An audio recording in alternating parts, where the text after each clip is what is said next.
السلام علیکم ورحمۃ اللہ تعالی وبرکاتہ۔ بسم اللہ الرحمن الرحیم، الحمد للہ رب العالمین، والعاقبۃ للمتقین، والصلاة والسلام علی سید المرسلین نبینا محمد وعلی آلہ وصحبہ اجمعین۔ اما بعد، حدثنی جماعۃ من الشیوخ منهم الشیخ صالح العصیمی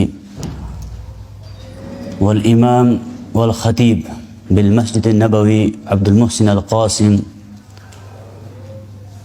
ومنهم الشيخ دكتور إبراهيم السيف، وكذلك الشيخ أنيس طاهر حفظهم الله جميعا، كلهم بإسنادهم إلى سفيان بن عيينة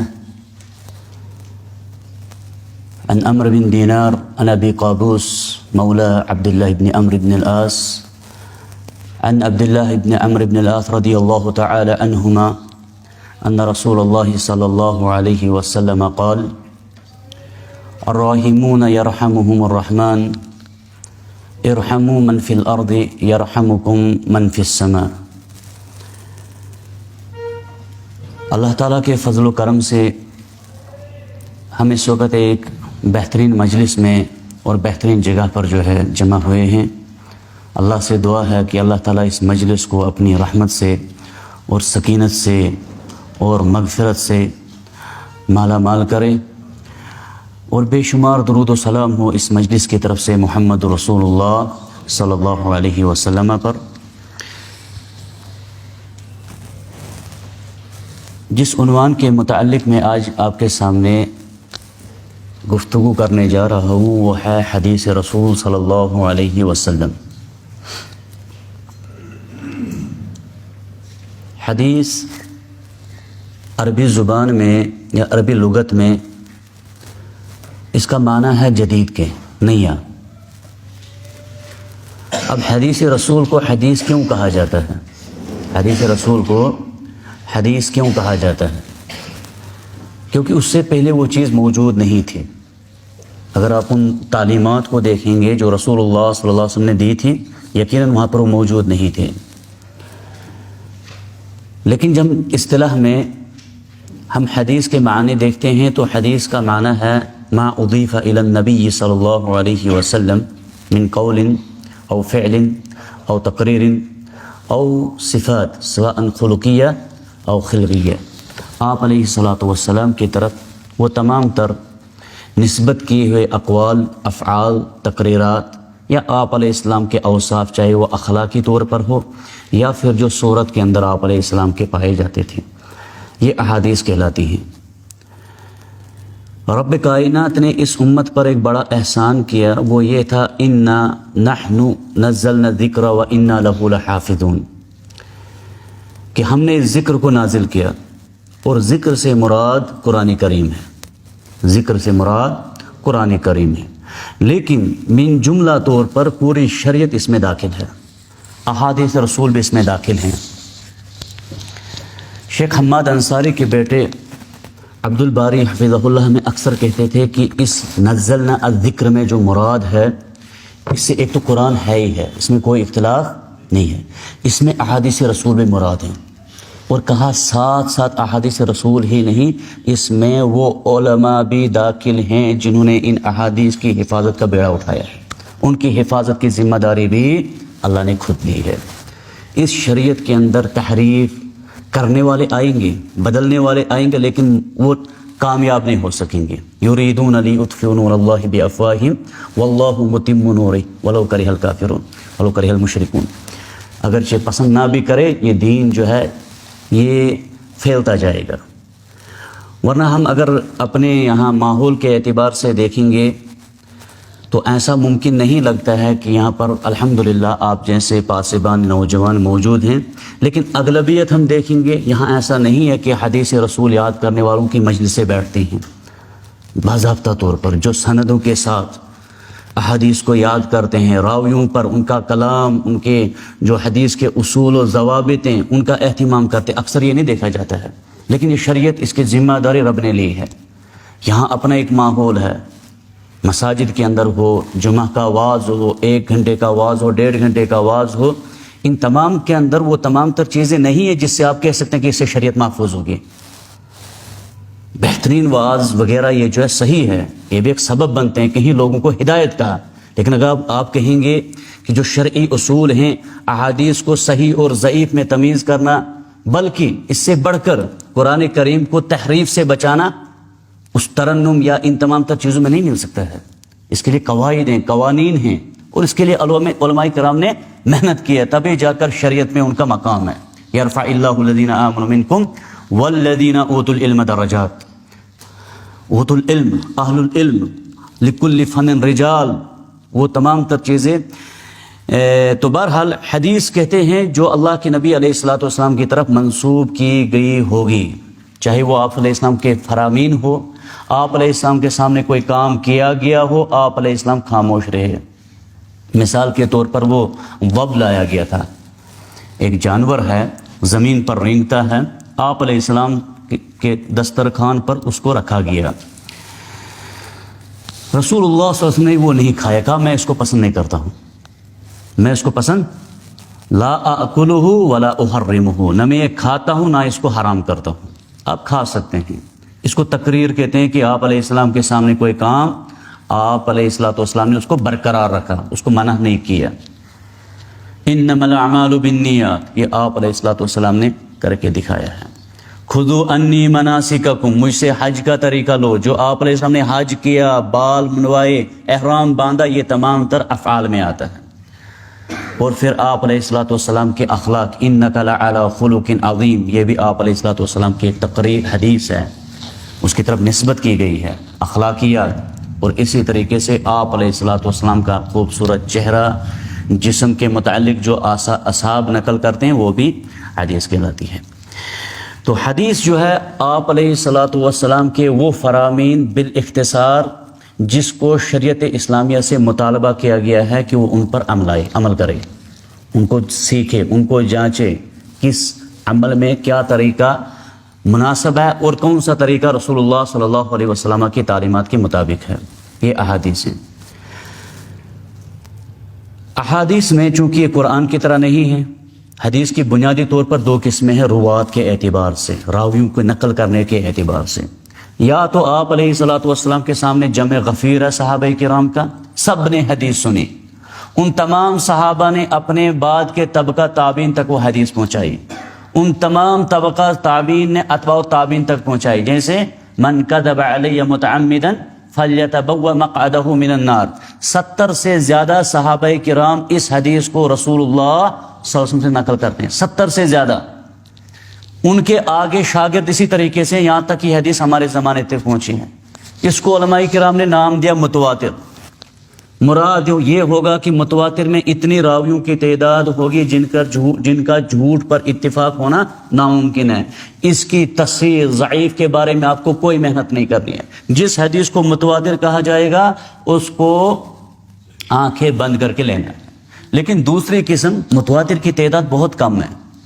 اگر ذخیرہ احادیث میں دیکھا جائے متواتر کی تعداد بہت کم ہے، لیکن اس کے دوسری قسم جو احاد کی ہے، احاد احادیث جو ہے ان کی تعداد زیادہ ہے. احکام اکثر جو ہے احادیث احکام والی جو ہیں وہ احاد سے منقول ہوئی ہیں. اور احاد کہتے ہیں جس میں راویوں کی تعداد گنی چنی ہو، اور اس میں ایک محنت مزید یہ لگتی ہے کہ اس میں راویوں کے بارے میں ان کے ثقہ، ضعیف اور صحیح اور غلط ہونے کے بارے میں بہت زیادہ محنت کرنی پڑتی ہے.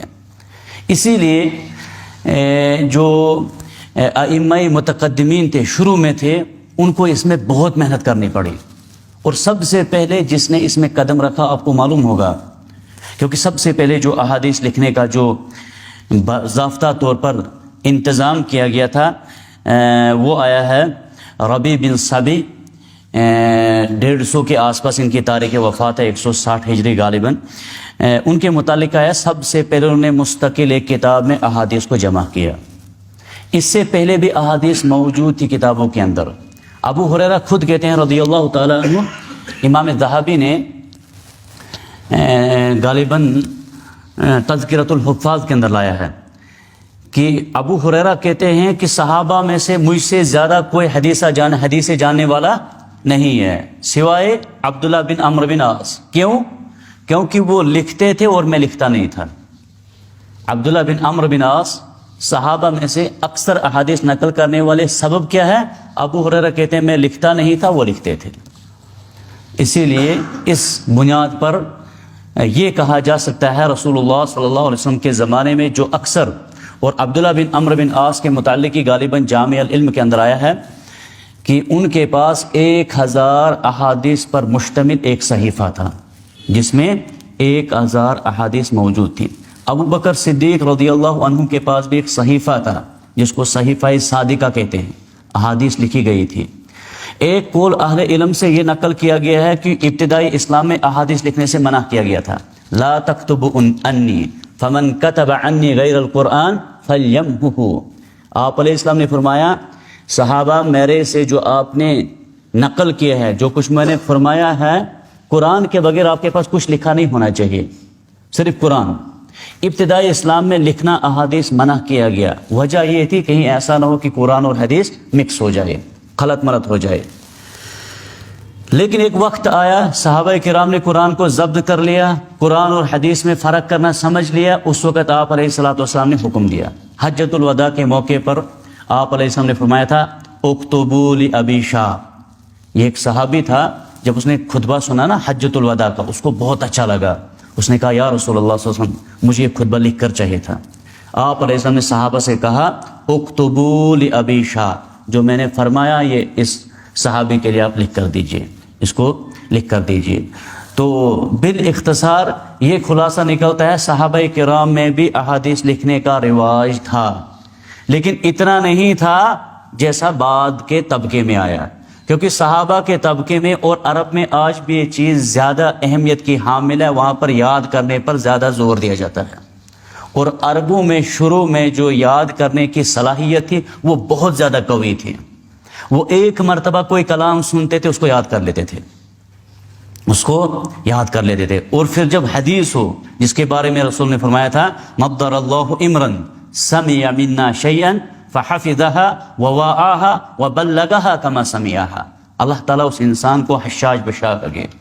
بعض کہتے ہیں یہ دنیا کے لیے بھی ایک خوشخبری ہے اور پھر مرنے کے بعد بھی خوشخبری ہے اس انسان کے لیے جس نے حدیث سنی، اس کو یاد کیا، آگے پہنچایا ویسے ہی جیسے سنی تھی، یعنی اس میں چینج نہیں کرنا ہے، بدلنا نہیں ہے. تو یہ تمام تر فضائل ان کے سامنے موجود تھے، صحابہ کرام کے سامنے. انہوں نے احادیث یاد کی، امت تک احادیث پہنچائی. لیکن امت تک احادیث پہنچانے میں کچھ احادیث ایسی ہیں جس میں ایک صحابی ہے صرف کوئی حدیث نقل کرتا ہے. صحیح بخاری کی پہلی حدیث انما الاعمال بالنیات. یہ ایک صحابی ہیں جو رسول اللہ صلی اللہ علیہ وسلم سے سنتے ہیں، وہ ہیں عمر بن خطاب. ابو الحفص عمر بن خطاب اکیلے ہیں جو یہ حدیث کس سے سنتے ہیں؟ رسول اللہ صلی اللہ علیہ وسلم سے. یعنی صحابہ جہاں پر لاکھوں کی تعداد تھی، لیکن اس حدیث کو سننے والا صرف ایک صحابی تھا، اس نے یہ حدیث نقل کی. اس حدیث کی قسم کو علماء کرام کہتے ہیں آحاد کہتے ہیں. آحاد میں بھی اس حدیث کو غریب کہتے ہیں، آحاد میں غریب کہتے ہیں. غریب آحاد کی 3 قسمیں ہیں. میں اس کا استعمال کروں گا مختصر جو مجھے کہا گیا احادیث کا تعارف دینے کے لیے، اور اس کی کچھ اقسام میں ذکر کر دوں گا. ہو سکتا ہے آگے کوئی مقرر سلیبس ہو، اس کے مطابق پڑھانا جو ہے وہ زیادہ آسان ہوتا ہے. تو آج ہم احادیث کی کچھ اقسام کو پڑھیں گے جنرلی طور پر انشاءاللہ عزیز.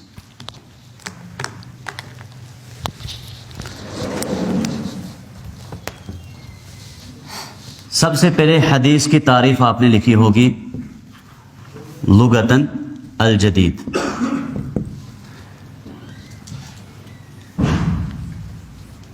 اصطلاحاً اکثر آپ یہ چیز پڑھتے ہوں گے، کوئی بھی لفظ آپ کو جب یا کلمہ اس کی تعریف لکھائی جاتی ہے پہلے کہا جاتا ہے لغتاً پھر اصطلاح. لغتاً سے مراد کیا ہوتا ہے؟ ہاں ڈکشنری میں. ہاں اور کوئی معنی؟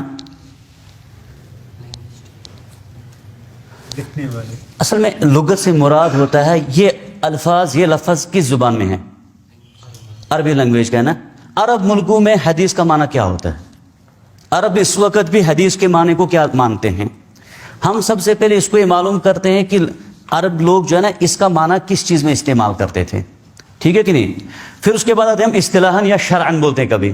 اصطلاحاً کا مطلب ہوتا ہے اس وقت آپ کون سا فن پڑھ رہے ہیں، حدیث کا فن، تو حدیث کے فن میں حدیث کی تعریف کیا ہوگی؟ ورنہ ممکن ہے کوئی کلمہ اگر آپ اس کو کسی فقہ کے باب میں لیں گے، کسی دوسرے فن میں لیں گے، عقیدے کے فن میں لیں گے، ہو سکتا ہے اس کا معنی کچھ اور ہوگا، اس کا معنی وہاں پر اصطلاحی کچھ اور ہوگا۔ لیکن حدیث کے فن میں جب ہم کہتے ہیں حدیث کی اصطلاحی تعریف کیا ہے، وہ ہے ما اضیف الی النبی صلی اللہ علیہ وسلم من قول او فعل او تقریر او صفات سواء خلقیہ او خلقیہ۔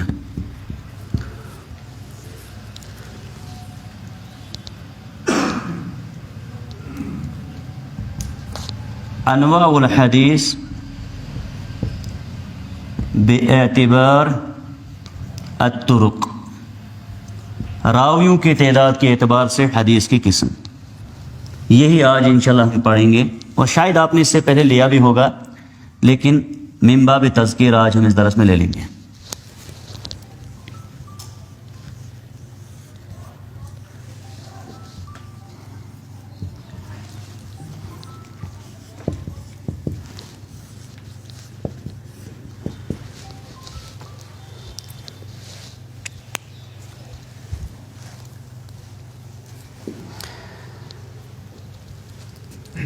طرق طریق کو کہتے ہیں، طریق راستہ ہوتا ہے، لیکن جب ہم حدیث کے باب میں طریق یا طرق کا کلمہ استعمال کرتے ہیں وہاں پر مراد سند ہوتا ہے۔ طریق کی جمع طرق ہے، مراد اسانید ہیں، مراد اسانید ہیں، یعنی جو ہم تک حدیث پہنچانے والے ہیں ان راویوں کے بارے میں ہیں۔ تو حدیث کی قسمیں اسانید کے اعتبار سے، ایک متواتر ہے۔ متواتر کہتے ہیں ایسی حدیث جس کو بے شمار صحابہ نے نبی سے نقل کیا صلی اللہ علیہ وسلم سے۔ صحابہ کے شاگرد بھی بہت زیادہ ہوں گے جن کی تعداد مختلف علماء کرام نے، کسی نے کہا کم سے کم 10 ہونے چاہیے، کسی نے کہا کم سے کم 7، کسی نے کہا 20، کسی نے کہا 70، لیکن اصل یہی ہے کہ تعداد اتنی ہو جن کا جھوٹ پر اتفاق ہونا محال ہو، ممکن نہ ہو، اس کو کہتے ہیں متواتر۔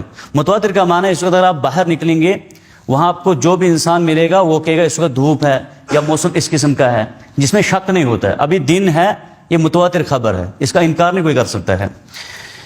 لیکن آحاد جو ہے، آحاد میں 3 قسمیں ہیں۔ ایک ہے مشہور جس میں کم سے کم 3 راوی ہوں گے، زیادہ جتنے بھی ہوں۔ مشہور ہے، مشہور مشہور مشہور سے، شہرت سے۔ ایک ہے عزیز جس میں کم سے کم 2 راوی ہو، اور غریب جس میں کم سے کم 1 ہو، جس میں کم سے کم 1 ہو۔ مشہور، عزیز اور غریب، دیکھیں یہ ہم کیوں پڑھ رہے ہیں؟ یہ تمام تر جو چیزیں ہیں نا ان کا تعلق جو ہے کہیں پر نہ قرآن میں لکھا ہے نہ حدیث میں لکھا ہے، نہ یہ تقسیم کسی قرآن کی آیت سے ثابت ہے اور نہ ہی کسی حدیث سے۔ آخر یہ ہم کیوں پڑھا رہے ہیں آپ کو؟ اس کی وجہ کیا ہے؟ اس کا سبب کیا ہے؟ سبب یہ ہے جو حدیث رسول ہے صلی اللہ علیہ وسلم وہ عام کلام نہیں ہے، وہ عام کلام نہیں ہے۔ ان احادیث کو پڑھنے سے پہلے کچھ ضوابط ہیں، کچھ قوانین ہیں۔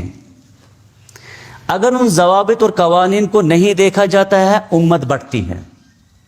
نماز کے لیے مسجد میں ایک بندہ آتا ہے، وہ ہاتھ یہاں باندھتا ہے، دوسرا یہاں باندھتا ہے، ایک ہے نیچے چھوڑ رہا ہے، تیسرا کچھ اور کر رہا ہے۔ یہ مین فالٹ ہوتا ہے کہ حدیث کو صحیح طریقے سے نہیں سمجھا گیا ہے۔ اگر حدیث کو سمجھا ہوتا یہ مسئلہ آتا ہی نہیں۔ ہم نے خالی حدیث پڑھی، اور حدیث کے الفاظ کو سمجھنے کے لیے اس کے کوئی ضوابط ہیں۔ اگر موقع آپ کو ملے کہیں پر یا یہیں پر ان جو انتظامی اس سے اب بات کرے ضوابط مہمہ لحسن فہم السنہ، ایک کتاب مختصر لکھی گئی ہے، ڈاکٹر انیس طاہر مسجد نبوی کی مدرس ہیں۔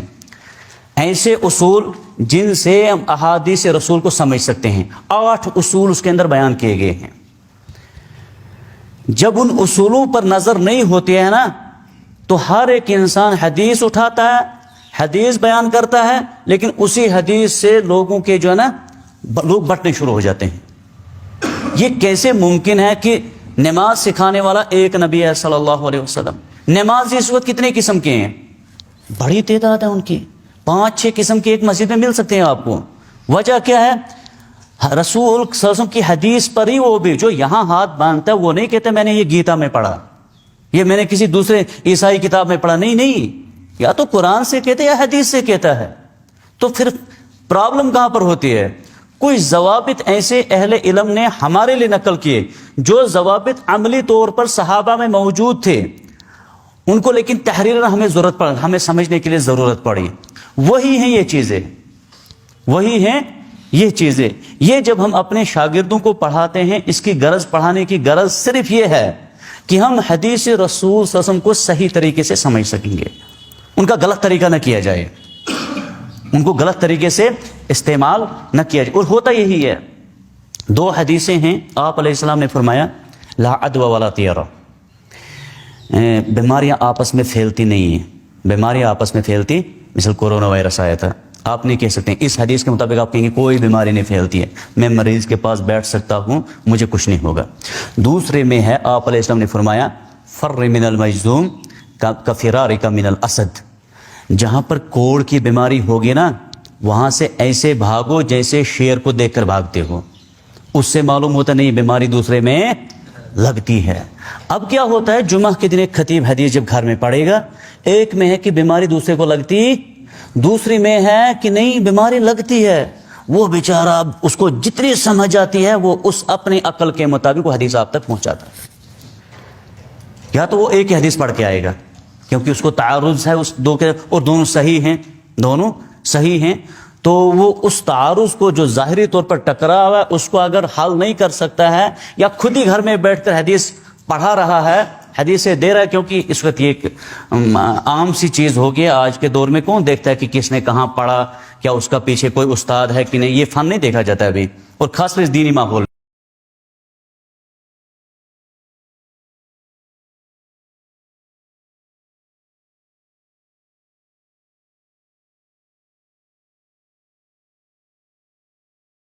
مسئلہ ہے اگر مجھے ڈاکٹر بیٹا بنانا ہے، مجھے ٹریننگ وہاں پر کرانی ہے جہاں پر سینٹر کے جو ڈاکٹر ہوں گے وہ ماہرین ہوں گے، ٹریننگ دینے والے جو ہوں گے انہیں جتنا، اور یہ بھی دیکھا جاتا ہے جو جتنا باہر ایک انٹرنیشنل لیول پر کسی کالج یونیورسٹی میں پڑھ کے آیا ہوگا نا اس کی اہمیت ہوتی ہے، لیکن دین کے مسئلے میں آپ کو یہ نہیں دکھے گا۔ دین کے مسئلے میں آپ زیادہ یہ دیکھا جاتا ہے بندے کا حلیہ کیا ہے، اس کے اپنے اوصاف کیا ہیں، ماشاءاللہ درس کے دوران انداز اس کا کیا ہے، پڑھا کس کے پاس ہے، یہ چیزیں دیکھی جاتی ہیں۔ حالانکہ بہت بڑا عیب ہے، بہت بڑا عیب ہے کہ علم ایسے شخص سے سیکھا جائے جس کے استاد کا تعارف ہوگا ہی نہیں۔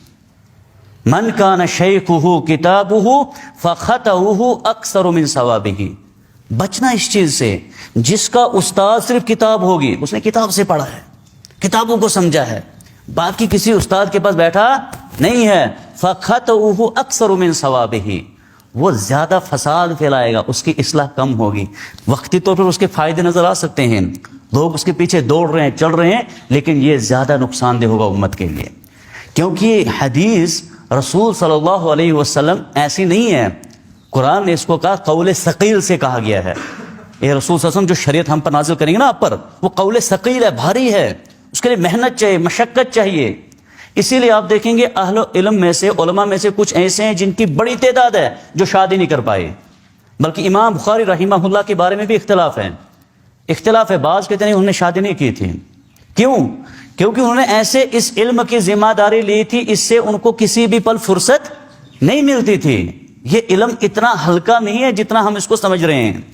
حدیث رسول جب امام مالک رحمہ اللہ بیان کرتے تھے نا، پہلے نیا کپڑا پہنتے تھے، کبھی ٹیک لگا کر وہ حدیث بیان نہیں کرتے تھے، پیچھے ڈاکشن، یہ تصور نہیں تھا، یہ حدیث رسول ہے صلی اللہ علیہ وسلم۔ اس کا بیان کرنے والا کون ہے؟ کیا وہ اس حدیث کے فن میں اس کے پاس اپنی مہارت کیا ہے؟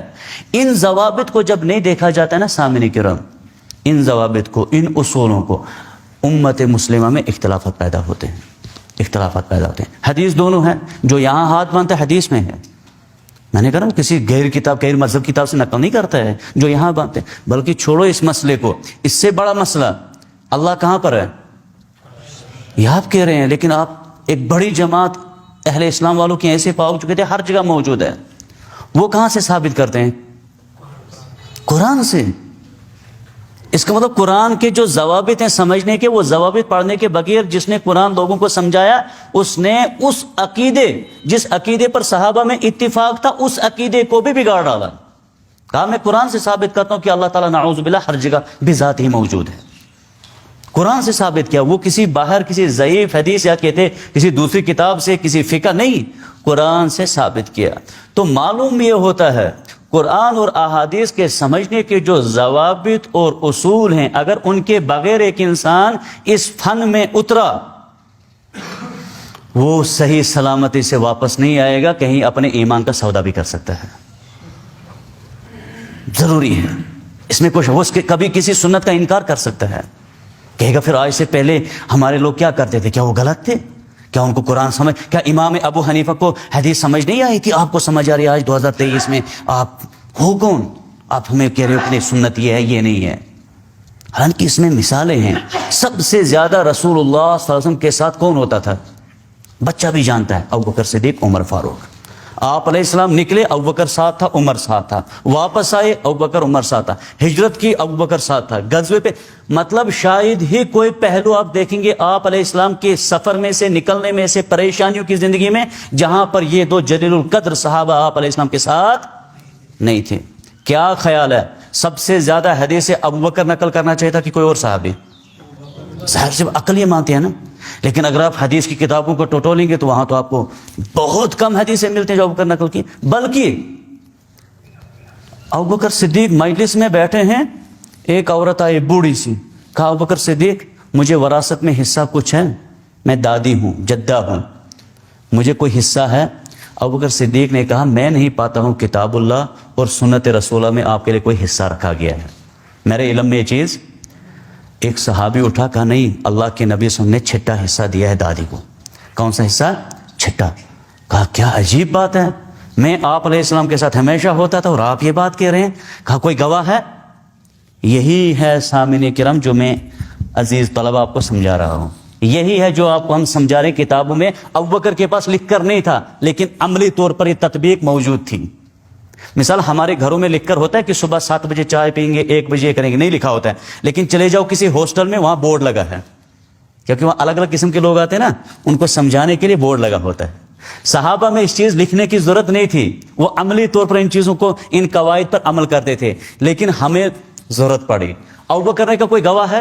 اس کو کہتے ہیں قرآن کی اس آیت کا معنی ان جاءکم فاسق بنبأ فتبینوا، جب تمہارے پاس کوئی خبر لے کر آئے گا نا، اس کی تحقیق کرو کرے۔ عام خبر، جب عام خبر کی تحقیق ہوگی تو کیا حدیث رسول ہوگی اس کی تحقیق کے بغیر لیا جا سکتا ہے؟ اس کی تحقیق لازمی ہو جائے گی۔ جب میرے کلام کی اتنی اہمیت ہے، میں کہتا ہوں میری بات کا بھروسہ نہیں کرنا جب تک تحقیق نہیں کرو گے۔ تو جب رسول اللہ صلی اللہ علیہ وسلم کا کلام ہوگا، کیا اس کا کلام جو بھی آیا ہم نقل کر سکتے ہیں؟ یہ بڑی غلطی ہے۔ اسی لیے امام مالک غالباً کہتے ہیں مدینہ کے اندر 20 آدمی ایسے ہم نے دیکھے جن کے تقوی میں کوئی شک نہیں تھا، جن کی پرہیزگاری میں کوئی شک، لیکن ہمارے استاد کہتے تھے ان سے حدیثیں نہیں لینا۔ وجہ یہ نرم دل انسان ہیں، ان کو جو بھی کہتا ہے کوئی کی حدیث رسول ہے، یہ دیکھتے نہیں کیا وہ صحیح ہے ضعیف ہے، اس کو نقل کرتے ہیں۔ اسی لیے محدثین میں تھوڑی قسم کی شدت ہو رہی تھی، وہ سخت ہوتے تھے، کیونکہ ایک لفظ بھی اگر حدیث کا ثابت ہے اس کو کسی نے انکار کیا، یا ایک لفظ بھی جو ثابت نہیں ہے کسی نے کہا، یہ بڑی وعید ہے۔ من کذب علی متعمدا فلیتبوأ مقعدہ من النار، اور اس کے اندر یہ معنی ہی نہیں ہے کہ جس نے مجھ پر جھوٹ باندھا کوئی الفاظ، اگر کسی نے معنی بھی رسول کی نقل کیا جو ثابت نہیں تھا، یہ بڑی وعید ہے۔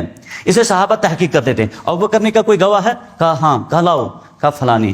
تو ابوبکر صدیق نے اس کو حصہ دیا۔ عمر بن خطاب اپنے گھر میں ہیں، ابو سعید کہتے ہیں، دروازے پر آیا ابو موسیٰ، دستخط دی، 3 مرتبہ، آواز نہیں آئی، واپس چلا گیا۔ عمر نے بعد میں کہا کون آیا تھا؟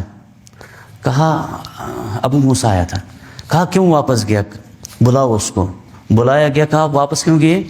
کہا میں واپس اس لیے گیا کہ رسول اللہ صلی اللہ علیہ وسلم نے فرمایا 3 مرتبہ اجازت مانگو، اگر ملے جاؤ اندر، نہ ملے واپس جاؤ۔ یہ آداب ہیں، کسی کے پاس مہمان جانا ہو، زیارت کرنے جانا ہو، اجازت ضروری ہے۔ ہو سکتا ہے کس حال میں ہوگا، کئی مرتبہ ایسا ہوتا ہے اگر آپ نے کسی کو دعوت دی میرے گھر آنا فلانی وقت، لیکن ممکن ہے اس وقت آپ کو کسی پریشانی کا سامنا کرنا پڑے، آپ وہاں کوئی بیمار پڑ جائے، کوئی ایسا مسئلہ ہو، تو اس وقت اگر وہ اجازت کے بعد بے دڑک وہ کہے گا نہیں جی مجھے کہا گیا ہے، یہ آداب میں سے نہیں ہے، آنا ہے اجازت ضروری لینی ہے۔ کہا آپ واپس کیوں گئے؟ کہا آپ علیہ السلام نے فرمایا 3 مرتبہ اجازت کے بعد واپس جانا اگر اجازت نہیں ملے۔ کہا یہ کیسی بات آپ کر رہے ہیں، میں تو ہمیشہ رسول اللہ صلی اللہ علیہ وسلم کے ساتھ ہوتا تھا، میں نے یہ حدیث نہیں سنی، آپ نے کیسے سنی؟ کہا اس میں آپ کو کوئی گواہ بھی ہے؟ کہا ہاں۔ کہا لاؤ اس کو۔ گواہی نے جب گواہ آیا، اس نے گواہی دی، عمر فاروق نے اس حدیث کو لیا۔ معلوم کیا ہوتا ہے، اگر ابو بکر اور عمر سے کوئی حدیث چھوٹ سکتی ہے تو اس کے 100 سال بعد آئے ہوئے کسی امام سے حدیث چھوٹ نہیں سکتی ہے؟ کہیں احتمال ہے، اس میں کہہ ہی نہیں سکتے ہیں کہ اس سے نعوذ باللہ ابو بکر کا مقام کم ہو جائے گا۔ کوئی کہے گا ایسی بات کہ اس سے وہ صحابی جلیل القدر بن گیا؟ بالکل بھی نہیں۔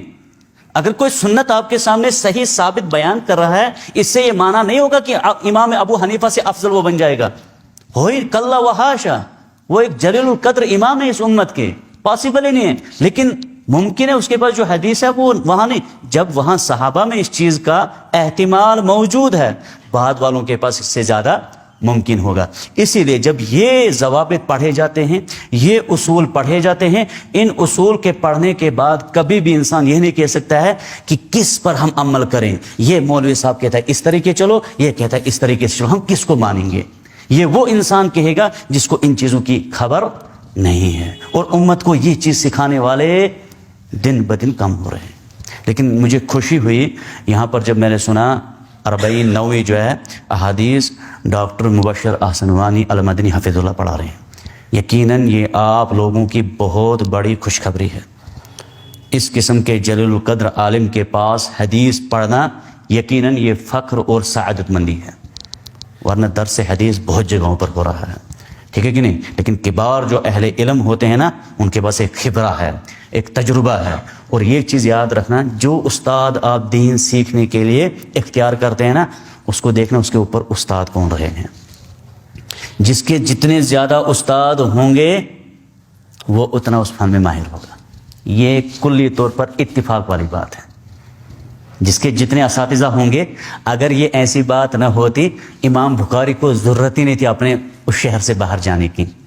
وہ ایسا انسان تھا، ایک بار حدیث سنتا تھا یاد ہو جاتی تھی، لیکن اس نے اتنے سفر کیے بخارا سے نکل کر جگہ جگہ، کیوں پوچھا؟ تاکہ اساتذہ کا وہ شرف حاصل ہو سکے۔ اسی لیے رحلات جو ہے نا، رحلات ایک موضوع ہے، رحلات و اہل العلم یہ ایک موضوع ہے۔ رحل کہتے ہیں سفر کرنا، اپنے ساتھ زاد راہ اٹھا کر سفر کرنا، یہ پہلے زمانے میں بہت پایا جاتا تھا۔ اگر سننے میں آتا تھا یہاں مثال کے طور پر اننت ناگ میں کوئی عالم دین ہے، طالب علم اٹھتا تھا، اس کو جتنی بھی پریشانیاں ہو جو بھی ہو، لیکن جاتا تھا کہتا تھا کہ مجھے موت اس سے پہلے نہیں آنی چاہیے تھی، اس عالم کے پاس جو علم ہے وہ میں حاصل نہ کر لوں۔ اس طریقے سے شریعت ہماری آج ہم تک پہنچی ہے، اس طریقے سے نہیں پہنچے جس طریقے کا تصور اس وقت امت میں بیٹھا۔ تو بہرحال یہ تعداد، راویوں کی تعداد کے اعتبار سے حدیث کی قسمیں 3 ہیں، مشہور، عزیز اور غریب۔ یہ والی جو ہے نا متواتر، یہ سب کی سب مقبول ہیں، یہ سب کی سب، اس میں کسی بھی انسان کو ضرورت ہی نہیں ہے کہ وہ اس کے بارے میں پہلے معلوم کرے صحیح ہے کہ نہیں ہے۔ لیکن یہ والی جو احادیث ہے جن کی تعداد بہت زیادہ ہے، جن کی تعداد، بلکہ امام بخاری رحمہ اللہ کہتے تھے حفظت 100,000 حدیث من الصحیح، میں نے 1,00,000 صحیح حدیثیں یاد کی ہیں، اور ان کا تعلق ان میں سے ان کے ساتھ بہت کم جو وہاں تھی۔ اور کہتے ہیں وحفظت 100,000 حدیث من الضعیف، میں نے 2,00,000 ضعیف حدیثیں یاد کی ہیں۔ امام بخاری کس زمانے میں تھی؟ 3 صدی کے امام ہیں، 256 ان کی وفات ہے نا، 194 ہجری اس کی ولادت ہے، پیدائش ہے، 196 کچھ کہتے ہیں 194۔ وہ کہتے ہیں مجھے 1,00,000 حدیثیں کون سی یاد تھی، اور ضعیف کتنی تھی؟ اس کا مطلب جو صحیح ہے، جو حق ہے، اس کی تعداد کم وہاں پر بھی تھی. ضعیف حدیث ہے اس سے ڈبل. امام بخاری رحمہ اللہ نے ضعیف حدیث، اس کا مطلب جو ضعیف حدیث ہے جن کی غلط نسبت رسول کی طرف کی گئی تھی نا، ان کی تعداد اس زمانے سے زیادہ ہے. اور یہ کس زمانے سے ضعیف حدیثیں شروع ہوئی؟ من گھڑت حدیثیں. یہ زمانہ شروع ہوتا ہے حضرت عثمان رضی اللہ تعالی عنہ کی شہادت کے بعد. ابن سیرین ہے نا تابعین، محمد ابن سیرین، وہ کہتے ہیں لم یکونوا یسألون عن الاسناد. جب ہم صحابہ میں بیٹھتے تھے نا، جب بھی کوئی حدیث بیان کرتا تھا نا تو سب حدیث سنتے تھے، عمل کرتے تھے. کوئی نہیں پوچھتا تھا یہ حدیث آپ نے صحیح میں اللہ کے نبی سے سنی ہے کہ نہیں، کون صحابی، کچھ نہیں. لم یکونوا یسألون عن الاسناد فلما وقعت الفتنہ، جیسے حضرت عثمان کا قتل شہادت کا وقت ہوا نا، قالوا سموا لنا رجالکم، اس کے بعد کوئی بھی حدیث فوراً نہیں لیتا تھا، کہتے تھا ہمیں بیان پورے حدیث آپ نے کس سے سنی ہے. فَيُنظَرُ إِلَىٰ أَهْلِ السُنَّةِ، دیکھا جاتا تھا اہل العقیدہ کون ہے. سنت سے مراد، جب آپ متقدمین میں پڑھیں گے نا، سنت سے مراد ہے جو صحیح عقیدے پر تھا. کون ہے؟ فَيُؤْخَذُ حدیث، ان کی حدیث لی جائے گی. وَيُنظَرُ إِلَىٰ أَهْلِ الْبِدْعَةِ، جو خوارج ہیں، روافظ ہیں، ان کو دیکھا جائے گا، ان کی حدیث چھوڑی جائے گی. یعنی عثمان رضی اللہ عنہ کی شہادت کے بعد یہ سلسلہ شروع ہو گیا. لوگوں نے جھوٹی حدیثیں لکھنی، نسبت کی کس کی طرف؟ رسول اللہ صلی اللہ علیہ وسلم کی طرف. حدیثیں چلتی گئی، لوگ یاد کرتے گئے، یہاں تک کہ زمانہ آتا ہے امام بخاری رحمہ اللہ کا. یہ امام ہے جن کی وفات ہے 256 ہجری. اس سے پہلے بہت سارے ائمہ نے حدیثیں لکھی تھی. ان میں سے عبد الملک بن عبد العزیز الجریج مکہ کے اندر، سفیان بن سعید الثوری مکہ کے اندر، بصرہ میں کون تھے؟ حماد بن سلمہ، یمن میں معمر بن راشد. یہ سب دوسری صدی کے امام ہیں. یہ حدیثیں لوگوں کو لکھ رہے ہیں، بیان کر رہے ہیں. امام مالک دار الہجرت مکہ کے اندر، مدینہ کے اندر معطا لکھی. لیکن جب ان کا زمانہ آیا، امام بخاری رحمہ اللہ کا زمانہ آیا، کہتے ہیں مجلس میں بیٹھے ہیں، وہاں پر ہمارے استاد اسحاق بن راہویہ موجود تھے. اسحاق بن راہویہ بھی اس کو پڑھتے ہیں، راہوی بھی پڑھتے ہیں. راہ جو لغت والے امام ہیں وہ راہوی پڑھتے ہیں، لیکن محدثین پڑھتے ہیں راہویہ. یہ موجود ہے. کہا اسحاق بن راہویہ نے کہا کاش کوئی ایسا انسان اٹھتا، انسان سے مراد تھا وہاں پر طالب علم، حدیثوں کو یاد کرنے. کاش کوئی ایسا انسان اٹھتا جو جتنی حدیثیں ضعیف پھیل چکی ہیں نا، ہر جگہ ضعیف حدیثیں ملتی ہیں ہمیں، کاش کوئی ایسا کھڑا ہوتا جو صحیح اور ضعیف کو تمیز کرتا. ٹھیک ہے، یہ سبب پہلا بنتا ہے. امام بخاری کہتے ہیں میرے دل میں بات بیٹھ گئی، مجھے کچھ کام کرنا ہے، مجھے کچھ کام، کیونکہ یہ جلیل القدر حفاظ میں سے تھے. بغداد میں جب یہ داخل ہوئے تھے نا، تو بغداد والوں نے سنا تھا ایک امام ایسا آ رہا ہے یہاں پر، کہتے ہیں اس کا حافظہ بہت تیز ہے. دیکھیں آپ اندازہ لگائیے، جب تک ہم اسلاف میں ان کی تاریخ نہیں پڑھیں گے نا، ہمیں اس علم کی قدر، اس علم کو کس سے لینا یہ معلوم ہوگا ہی نہیں. ہم ہر ایک ٹوپی والے، داڑھی والے سے اور درس حدیث کے نام پر درس دینے والے سے حدیثیں لیتے رہیں گے جب تک ہم اسلاف کو نہیں پڑھیں گے. اسی لیے ایک قاعدہ ہے، کل خیر فی اتباع من سلف. خیر چاہتے ہو نا، ہم ادھر کس لیے آئے ہیں؟ بھلائی. خیر چاہتے ہو تو سلف کی پیروی کرنی ہے. وَكُلُّ شَرٍ فِي ابْتِدَاءِ مَنْ خَلَف. اور ہر شر، یہ جو آنے والے ہیں نا بعد والے، ان کی جو ایجادات ہیں، ضرورت نہیں ہے مولوی کی. ہمارے پاس ترمذی اردو میں گھر میں موجود ہے، میں ترجمہ دیکھوں گا، شرح موجود ہے، آپ کو شرح کروں گا. مجھے کیا ضرورت ہے کسی مدرسے میں 8 سال لگا کر، کسی جامعہ میں 10 سال لگا کر پھر حدیث پڑھاؤں گا؟ ضرورت ہی نہیں ہے. میں قابل ہوں اور لوگ اس کو موقع دیتے ہیں. آپ دیکھیے ہمارے وادی کے اندر یہاں موقع ملتا ہے، کیونکہ یہاں زیادہ پاورفل جو سٹیج ہے، زیادہ پاورفل جو دین پھیلانے کا ہے وہ ہے خطابت. جس کی زبان اچھی ہے، خطابت اچھا ہے، آپ دیکھیں گے کہ اجتماع بڑا سا ہوگا. وہاں پر اگر ایک محدث، وہاں پر ایک ڈاکٹر مرشد آسموانی جیسا عالم ایک طرف ہوگا، دوسری طرف ایک مشہور خطیب ہے. اب دیکھیں لوگوں کا رجحان کہاں ہوگا؟ لوگوں کا رجحان دوسری طرف ہوگا. ظاہر سی بات ہے، اس امت کا مزاج وہ بن چکا ہے. معلوم ہی نہیں کہ شریعت ہماری اسی طریقے سے ہم تک پہنچی ہے. بالکل بھی نہیں. امام بخاری رحمہ اللہ کے بارے میں آتا ہے، بغداد میں داخل ہوئے لوگوں میں شہرت تھی کہ اتنا بڑا عالم ہے، حافظ ہے. امام بخاری رحمہ اللہ سے جب یہ بات ان لوگوں تک پہنچی، انہوں نے کہا ہم اس کا امتحان لیں گے. سچ بھی ہے کہ یہیں سے مشہور، کبھی کبھار کوئی مشہور ہو جاتا ہے کس سے؟ چھوٹی سی کلپ وائرل ہوئی، مشہور ہو گیا، اچھی سی تقریر ایک جگہ کر دی، مشہور ہو گیا. کہیں ایسا ہی تو نہیں ہے. وہ لوگ امتحان لیتے تھے. انہوں نے 10 لڑکے تیار کیے, 10 طالب علم. امام بخاری جب آئے 10 طالب علم تیار تھے. ایک طالب علم اٹھا, اس نے 10 حدیثیں سنائی. کتنی حدیثیں؟ لیکن کیسی حدیث ہے؟ انما الاعمال بالنیات.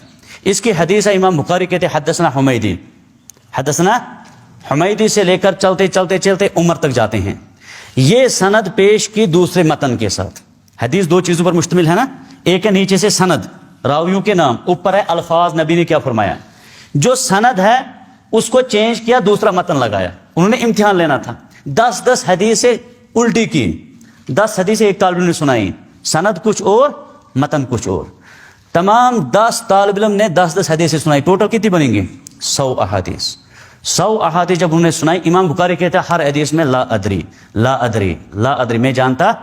جب انہوں نے ختم کی, امام بخاری نے کہا رہا پہلا طالب علم. جب اس نے پہلی حدیث پڑھی تھی, اصل میں اس سند کے ساتھ وہ متن موجود, اس سند کے ساتھ وہ متن موجود تھا. برابر 100 حدیثوں کی تصحیح کی. ان لوگوں نے اس کے جو حفظ کا وہ جو مقام تھا اس کا اعتراف کیا. کن لوگوں نے؟ محدثین نے, علماء کرام نے. عالم کون ہے جو آپ کو اچھے طریقے سے درس حدیث دے گا؟ یہ کون طے کرے گا؟ عوام کی ڈیمانڈ نہیں. عوام کس کی زیادہ ڈیمانڈ کر رہی ہے؟ علماء کہیں گے. اسی لیے پہلے دور میں دیکھا جاتا تھا کس عالم کو کس کی توصیہ ہے, کس کا تزکیہ ہے. اگر اس وقت یہاں کے کسی کبار جو علماء ہیں نا کشمیر کے, اگر ان میں سے کوئی کہتا ہے اس طالب علم کے لیے کہ یہ بہترین دائی ہے, اگر اس کو عوام بالکل قبول نہیں کرتے, یہ مشہور یہ کامیاب دائی ہے, یہ کامیاب ضروری نہیں لوگ اس کو کیا قبول کریں. لوگوں کی تعداد, اکثریت کس کے پیچھے, یہ معیار کہیں رہا ہی نہیں اس فن میں, اس میں ہے. اسی لیے علماء کرام کی توصیہ تزکیہ وغیرہ ہوا کرتی تھی. تو بہرحال 1 لاکھ صحیح حدیث سے 2 لاکھ ضعیف حدیثیں آتی. معلوم یہ ہوا کہ ضعیف حدیثوں کی تعداد اس زمانے سے ہی زیادہ ہے. ٹھیک ہے, کیونکہ کچھ لوگ کہتے ہیں حدیث تو حدیث ہے, نبی اکرم صلی اللہ علیہ وسلم کی حدیث ہے. یہ معلوم نہیں کہ کیا حدیث ثابت بھی ہے یا نہیں. یہ اہم سوال ہے. جب یہ سوال ہمیں سمجھ آ جاتا ہے اس کا ضابطہ کیا ہے صحیح اور ضعیف کا, تو اس کے بعد جو ہے انسان اختلافات اور انتشارات سے جو ہے وہ باہر نکل سکتا ہے. اور بہت سارے اپنے جو ہمیں مسائل ہیں ان کا حل کن کے اندر موجود ہے, وہ ہے اصول اور وہ ضوابط جن کے ذریعے سے احادیث سمجھی جاتی ہیں. تو میرا وقت جا رہا ہے, ممکن ہے آپ کا کوئی دوسرا استاد ہوگا, تو میں یہیں پر اکتفا کرتا ہوں. مجھے 40 منٹ کا وقت دیا گیا تھا. تو بہرحال اگر مزید آگے موقع یا فرصت ملے اور گفتگو ہوگی تو میں اپنا درس یہیں پر ختم کرتا ہوں. اقول قولی ھذا استغفر اللہ لی ولکم ولسائر المسلمین فاستغفروہ انہ ھو الغفور الرحیم.